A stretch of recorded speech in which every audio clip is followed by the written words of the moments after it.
Good morning. It's 7 a.m. Waking up in the morning, gotta go and have cereal. Sorry, old meme reference. I had a nightmare last night and I woke up just like cold sweat from it.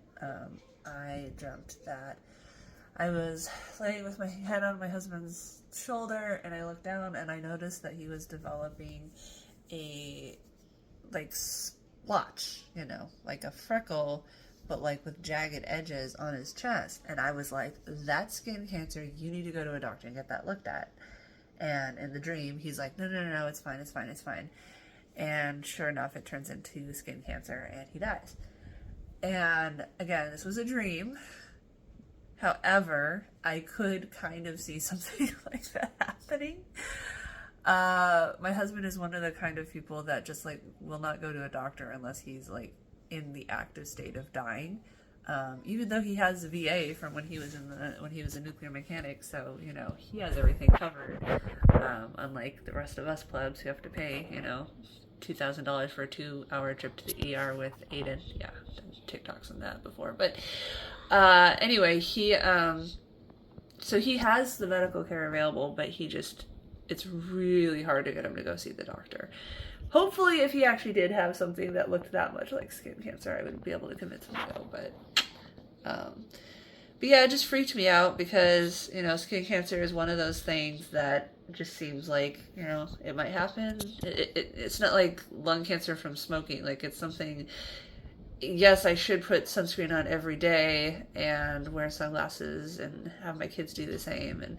But it's like, getting them to put on sunscreen is a challenge. And I mean, you're supposed to put on every couple of hours, and while they're at school, they do it. I guess they supposedly do it. They have a sign of that permission slip to put on sunscreen, but I don't know how much they actually do it, because I mean, that's hundreds of kids. But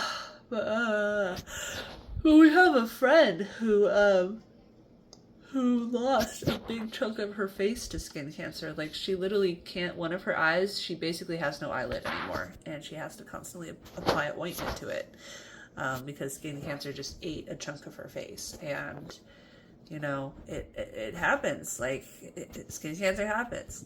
And interestingly, I've been keeping up with Hank Green, his fight with cancer since he was diagnosed. Well, he knew about it a while earlier, but he officially announced his diagnosis like shortly before VidCon, and apparently he's been responding really well to it, and like the doctors think he's going to go into remission soon, which is awesome.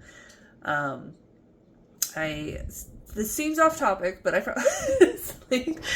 finally watched Wakanda Forever. I just hadn't gotten around to it, and the couple of scenes where they had Michael Chadwick in it, who, played Black Panther in the movie before, really got to me, because he died of colon cancer. The actual actor, the actually young, vibrant, best time of his career actor, died of colon cancer. That's what my mom died of too. She was not a young, vibrant, height of her career at that point, but she was only, she was 64. I thought there was a much bigger age gap between her and my dad than I realized. It's like 10 years. I don't know. I thought it was like 4 years. Anyway, she was only 64 and she died of cancer. And yeah, cancer's scary. Cancer's scary, and it just feels like one of those things where it's like you can't really prevent it. I said in a video I did a couple weeks ago, maybe longer than that, I finally did my yearly physical, which I just had to get around to doing, and she said that normally they start colonoscopies, not colposcopies. Colposcopies is the vaginal one for HPV, which my husband gave me, but whatever, we're not going to go into that.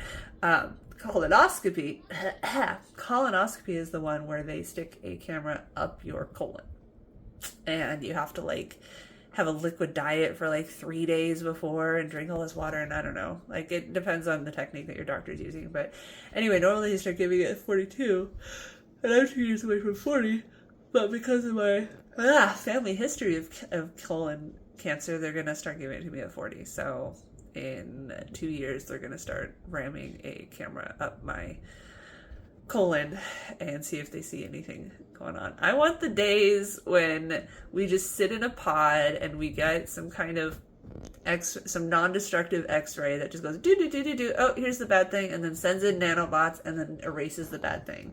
Of course, only the super rich will get access to this. Everybody else will, even more so than now, just be left to die. Wasn't that, there was some sci-fi movie where that was like the plot? I can't remember. There's probably several sci-fi movies like that, but anyway, moral of the story is, if you have a freckle that has jagged edges, there's like an acronym for it, but I can't remember what it is off the top of my head.